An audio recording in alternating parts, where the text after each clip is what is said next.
बिस्मिल्लाहिर्रहमानिर्रहीम अस्सलाम वालेकुम। How are you students? I hope you'd be fine. Class 9th की मैथमेटिक्स है। इसमें आज हम जो चीज़ सीखने वाले हैं that is related to laws of exponents. Basically होता क्या है कि आपके पास कोई भी नंबर दिया होता है और उसके राइट हैंड साइड के ऊपर कॉर्नर पे एक छोटा सा डिजिट मौजूद होता है। तो सबसे पहले तो आपका इसका जो रिलेशनशिप है वो पता होना चाहिए कि ये जो बड़ा सा नंबर लिखा होता है इसको हम क्या कहते हैं, और इसके साइड में जो एक छोटा सा नंबर होता है इसको हम क्या कहते हैं, और इनका आपस में क्या रिलेशन होता है और इस छोटे से नंबर का क्या फंक्शन होता है।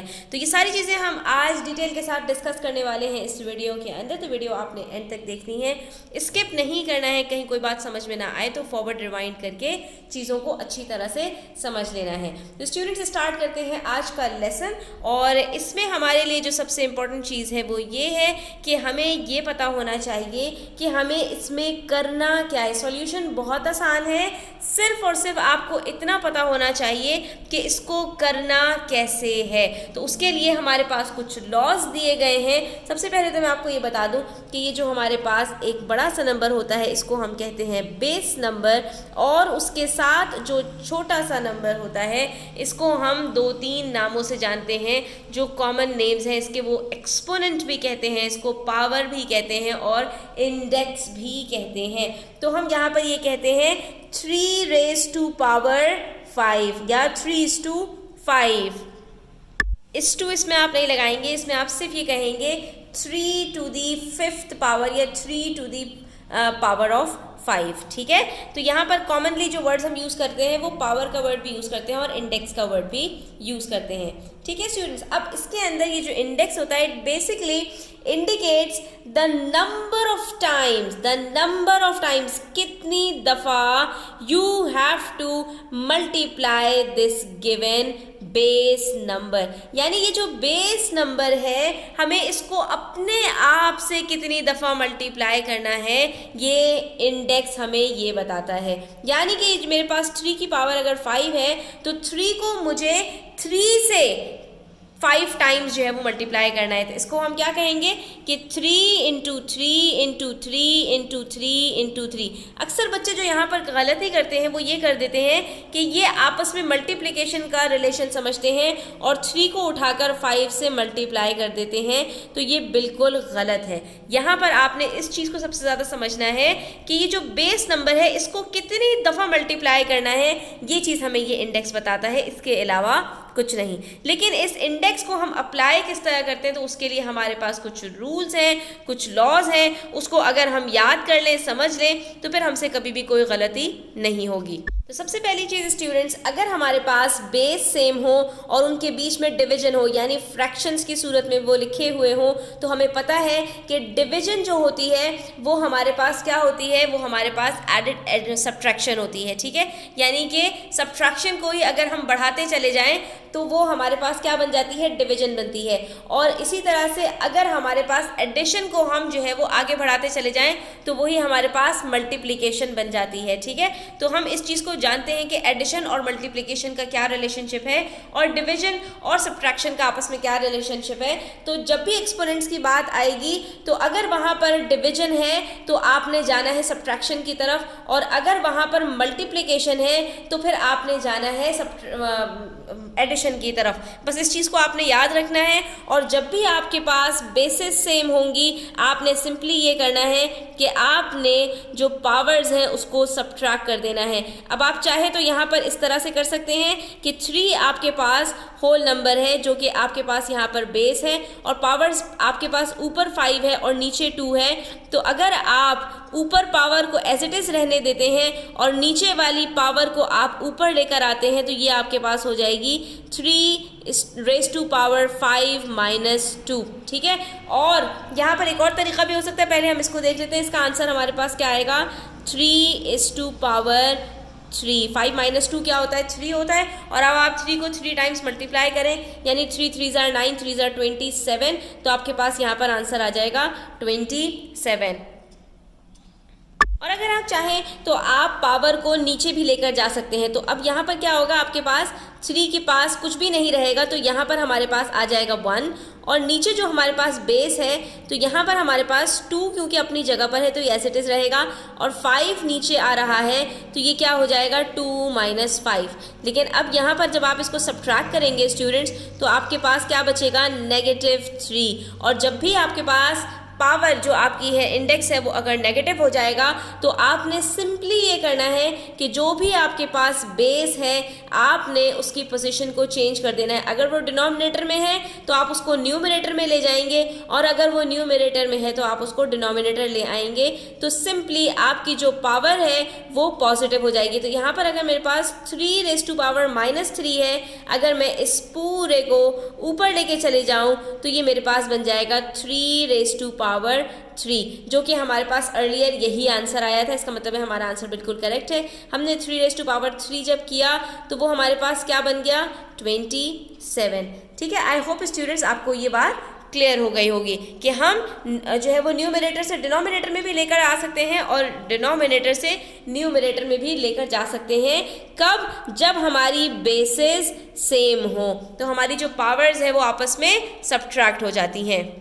उसके बाद नंबर 2 में अगर हम देखें स्टूडेंट्स तो यहाँ पर हमारे पास फ्रैक्शन के अंदर 3 स्प्लिटेड बेसिस हैं। ठीक है, हमारे पास ऊपर न्यूमरेटर में 2⁻4 है और 5⁻3 है। यहाँ पर बीच में जो डॉट है ये किस चीज़ की तरफ इशारा कर रहा है, मल्टीप्लिकेशन की तरफ। ठीक है, उसके बाद जब मैं डिनोमिनेटर में आ जाऊँ तो यहाँ पर मेरे पास बेस 10 है और उसकी पावर 2 है। तो ना तो हमारे पास बेसिस सेम है और ना हमारे पास पावर सेम है। तो ऐसे में हम ये कोशिश करेंगे स्टूडेंट्स कि क्या किसी तरह से हम बेसिस को सेम बना सकते हैं न्यूमरेटर और डिनोमिनेटर में। तो हमारे पास यहाँ पर न्यूमरेटर में एक 2 है और दूसरा 5 है और नीचे हमारे पास 10 है। तो आपके दिमाग में फ़ौरन ये चीज़ क्लिक करेगी कि 2:5 हमारे पास बनता ही 10 है। ठीक है, 2 5s are 10 होता है।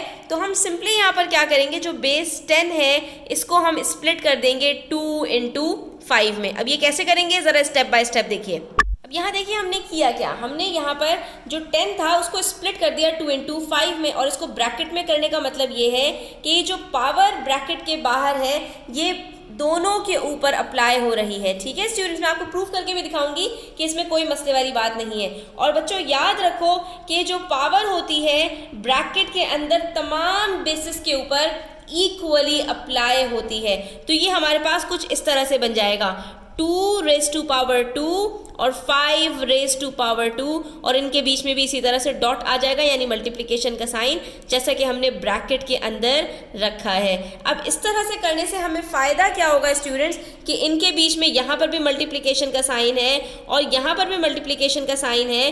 तो हमारे पास ये कुछ इस तरह से बन जाएगा 2⁻4 अपॉन 2⁻2 मल्टीप्लाई बाय 5⁻3 अपॉन 5⁻2। तो अब आप ये देख सकते हैं ये हम उसी जगह वापस आ गए जैसे कि हमने पार्ट 1 में किया था कि हमारे पास डिवीजन के अंदर बेसिस जो थी वो सेम हो गई थी, तो हमने पावर्स को आपस में सब्ट्रैक्ट कर लिया। ठीक है, लेकिन इसके लिए जो पहला स्टेप था वो सबसे ज़्यादा इंपॉर्टेंट था, वो आपने यहाँ पर याद रखना है कि जब भी हमारे पास किसी ब्रैकेट के अंदर 2 या 2 से ज़्यादा बेसिस हो और उसके ऊपर पावर हो तो वो इक्वली सबके ऊपर अप्लाई हो जाती है, यानी कि ये 2⁻2 है और ये 5⁻2 है। अब हम इसको सॉल्व कर लेते हैं और उसके बाद फिर हम इसको चेक भी करेंगे कि हमने ये सही किया है या गलत। अच्छा जी, यहाँ पर बेसिस हमारे पास 2 है, सेम है, तो 4 - 2 हम ऊपर ही चले जाते हैं क्योंकि ऊपर वाली जो हमारी पावर है वो ग्रेटर है।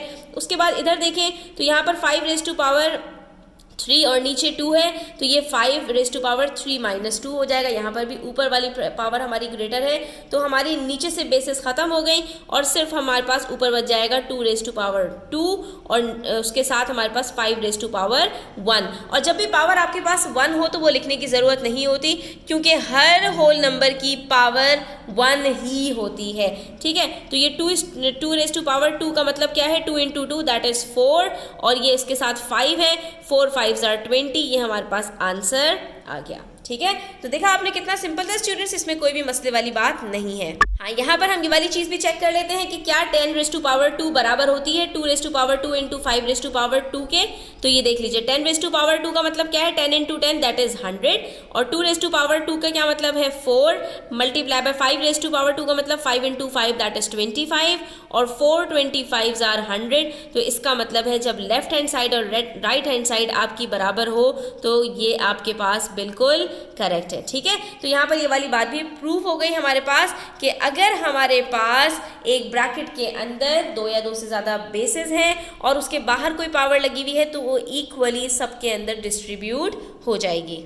उसके बाद पार्ट 3 देखिए स्टूडेंट्स, तो यहाँ पर हमारे पास वेरिएबल्स आ गए, ये कॉन्स्टेंट्स तो है नहीं, तो इसके अंदर हमने देखना है कि वेरिएबल्स में हमारे पास कहाँ पर बेसिस सेम हो रही हैं। तो यहाँ पर ये याद रखिएगा स्टूडेंट्स कि a प्लस बी, इसका मतलब क्या है, अगर ये एक ब्रैकेट के अंदर है तो ये एक बेस है। ठीक है, a प्लस बी पूरी एक बेस है। हम इस तरह की ही बेस तलाश करेंगे क्योंकि वेरिएबल्स आपस में अगर सिमिलर ना हो तो वो ऐड नहीं हो सकते। तो ये a plus B A B तो हो नहीं सकता। ठीक है, ये कुछ भी नहीं हो सकता, ये एज इट इज रहेगा।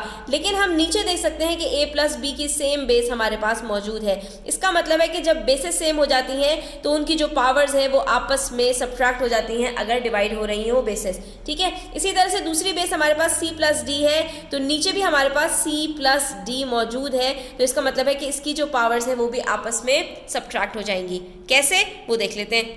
आपने यहाँ पर प्लस के साइन से परेशान बिल्कुल भी नहीं होना। ठीक है, और बिल्कुल नीट वर्क करने की कोशिश किया करें, इससे अपने काम में भी अच्छा लगता है और आपको गलती के चांसेस भी कम हो जाते हैं। अब यहाँ पर हमारे पास ऊपर जो बेस है, बेस की पावर है वो हमने लिखी, उसके बाद नीचे हमारे पास पावर 1 है तो हमने माइनस कर दिया 1 इसमें से। उसके बाद बीच में हमारे पास मल्टीप्लिकेशन के लिए डॉट का साइन दिया हुआ है। नेक्स्ट बेस है हमारे पास c प्लस डी, वो हमने एज इट इज लिखी, ऊपर उसकी जो पावर है वो लिखी, और नीचे हमारे पास पावर 2 है वो भी हमने यहाँ पर लिख दी। ठीक है, अब हम इसको ज़रा सॉल्व करें तो a plus B raise to power 2 minus 1 आ जाएगा 1, जो कि हमें लिखने की ज़रूरत नहीं है। बीच में यहाँ पर डॉट है और ये हो जाएगा c plus D raise to power 3 minus 2, ये भी 1 आ रही है तो ये भी हमें लिखने की ज़रूरत नहीं है। तो हमारा जो आंसर आएगा वो आएगा a plus B bracket close c plus D second bracket. तो ये हमारा यहाँ पर आंसर हो जाएगा क्योंकि ये आपस में सॉल्व नहीं हो सकते। ठीक है, तो प्यारे बच्चों आज के लिए इतना ही। इंशाल्लाह हम नेक्स्ट वीडियो के अंदर क्वेश्चन नंबर 2 भी सॉल्व करेंगे। और आपको वीडियो कैसी लगी आप ये प्लीज़ मुझे बताइएगा कमेंट सेक्शन में। वीडियो अच्छी लगी तो लाइक कीजिएगा, अपने फ्रेंड्स के साथ शेयर कीजिएगा, चैनल सब्सक्राइब नहीं किया तो सब्सक्राइब कर लीजिए। अपना ख्याल रखिएगा, अल्लाह हाफ़िज़।